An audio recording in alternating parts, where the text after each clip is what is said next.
जो परसों खानका में वीडियो वायरल गया कि इसको बहुत पार्टियों ने उछाला कि सोशल मीडिया वायरल किया, हालांकि ये दुरुस्त है कि मैंने किसी चैनल से बात नहीं की। पीडीपी में एक फैमिली है मेरा कोई पॉलिटिकल रिश्ता इस फैमिली के साथ नहीं है, घरेलू रिश्ता है। मेरी बहन है तो बहन को हक है पूरा डांटने का। और जो ये वायरल वीडियो चलाया गया कि आरिफ इस्तीफ़ा कर रहा है, इस पार्टी से बात हुई, ये बिल्कुल दुरुस्त नहीं है। ये मेरी फैमिली है, इस फैमिली को हमने खून दिया है, खून से ये पार्टी हमने बनाई है और हम इसके सिपाही है। तो बहन का हक है, घर पे भी लड़ाई होती कभी आपकी माँ, तो आपने कभी घर छोड़ा उस बात के लिए। उमर अब्दुल्ला साहब को मैं याद दिलाऊं कि जो है एनसी वाले अपने पेजों पे चल रहे हैं, उनको तो भरे सभा में एक आदमी ने जूता उठा के उमर अब्दुल्ला को मारा, तो क्या उन्होंने स्टेट छोड़ी, पार्टी छोड़ी? ये तो मेरी बहन है, इनका पूरा हक है, मैं इनका सिपाही हूँ, उनका छोटा भाई हूँ।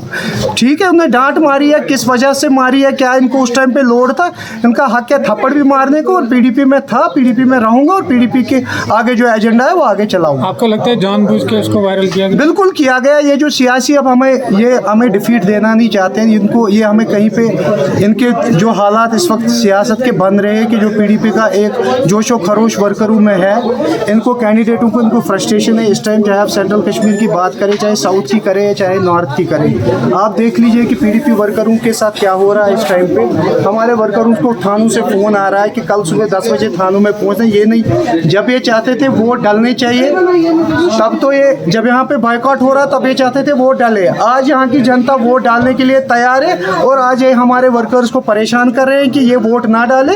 इंशाअल्लाह आप कल देखेंगे, पहले 2 घंटों में ही वही सब पार्लियामेंट में होंगे।